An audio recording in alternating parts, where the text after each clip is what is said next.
இவ்வளவு பெரிய விளக்கு எப்பவுமே வந்து இங்கதான் இருக்குமா குத்து விளக்கு? எப்பவுமே இங்கதான் இருக்கும். ஆஹா, இதுக்கு பின்னாடி ஏதாவது ஒரு கதை இருக்கா? இவ்வளவு பெரிய இதெல்லாம் வந்து நாங்க ஏதாவது ஃபங்க்ஷன் போனாதான் பாக்குற மாதிரி இருக்கும். முற்றத்துல கொஞ்சம் அந்த இந்த மாதிரி வச்சா கொஞ்சம் அழகா இருக்கும்ல, அந்த கோவிலோட டச் வரணும்னா அது வச்சா கொஞ்சம் நல்லா இருக்கும் அப்படின்றதுனால. இது ஒரு 25 கிலோ என்னமோ இருக்கும்னு நினைக்கிறேன். 25 கிலோ வெயிட் இருக்கு. ஆமா, ஒரு ஆள் சாதாரணமா தூக்க முடியாது, ரொம்ப கஷ்டம்தான் அது.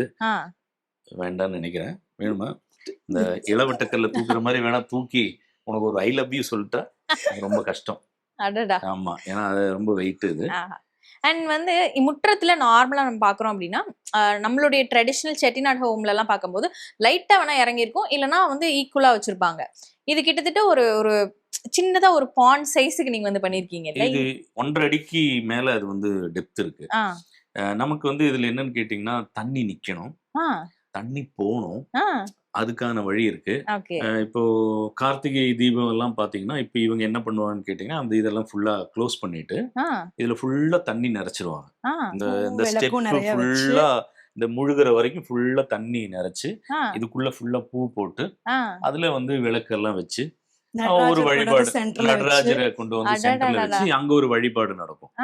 அப்ப அதெல்லாம் இந்த மாதிரிலாம் இருக்கும். இப்ப இந்த மாதிரியான விஷயங்கள் இருந்தாதான் அந்த மாதிரி பண்ண முடியும்.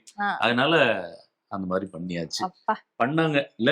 ஆமா, நம்மளுடைய ஆசையை நாம தீர்த்துக்கிறதுங்கிறது அல்ல, அதை தாண்டி நம்மளுடைய ஆசை, நியாயமான ஆசைகள், நமக்கு அடுத்த தலைமுறைக்கு நாம என்ன சொல்லி கொடுக்குறோங்கிறது ஒண்ணு இருக்கு. அப்ப இந்த குழந்தைங்களுக்கு நம்மளுடைய கலாச்சாரங்கள், நம்மளுடைய பண்பாடு, நம்மளுடைய அந்த வாழ்வியல் ரீதியான விஷயங்கள் இதெல்லாமே அவங்களுக்கு கடத்தணுங்கிறது தான் நான் எங்களுக்கு இருந்த ஒரு ஒரு முக்கியமான ஒரு விஷயமா இருந்தது. அதனால முடிந்த வரையில குழந்தைங்களையும் இதுல ஈடுபடுத்திடுறோம். இந்த வீட்டை வந்து கிளீன் பண்றது சாதாரண விஷயம் இல்லை, டெஃபினட்டா ரொம்ப பெரிய விஷயம். அதனால ஒரு பாத்ரூம் கழுவுறதுல இருந்து வீட்டை சுத்தமா வச்சுக்கிறது வந்து அது அம்மா அவங்களுக்கும் சொல்லித்தரோம். அவங்களுக்கு அதுல என்ன பொறுப்பு இருக்கு, சாப்பிட்ட தட்டை கழுவுறதுல இருந்து நம்ம பாத்ரூமை பெட்ரூமை கிளீனா வச்சுக்கிறது முதற்கொண்டு நம்ம அவங்களுக்கு சொல்லித்தரோம். ஒரு பூஜை, என் பொண்ணு காலையில எந்திரிச்சு அவ பூஜை பண்ணுவா, காலையில எந்திரிச்சு இந்த முற்றத்துல நின்னு அவ பரதநாட்டியம் டான்ஸ் ஆடுவா, அவ 5 மணிக்கு எந்திரிச்சிருவா. ஆமா, அம்மா பொண்ணு கூட இங்க டான்ஸ் ஆடுற மாதிரி எல்லாம் கூட. ஆமா, இங்க வந்து மழையெல்லாம் வந்ததுன்னா அம்மாவும் அவளும் இங்க நின்றுவாங்க, ஃபுல்லா மழையா இருக்கும், தண்ணியா கொட்டும், இதுல நின்று டான்ஸ் பண்ணுவாங்க. இதுல எல்லாம் ஃபுல்லா தண்ணி நிறைச்சதுக்கு அப்புறம் இருக்கிற பூவெல்லாம் எடுத்து போட்டு அதை ஒரு ஸ்விம்மிங் பூல் மாதிரி ஆக்கி அதுக்குள்ள பையன் உள்ள குதிச்சு ஒரே நல்லா இருக்கும்னு வச்சுக்கோங்களேன். அது ரொம்ப ஒரு சிறப்பானதா இருக்கும்.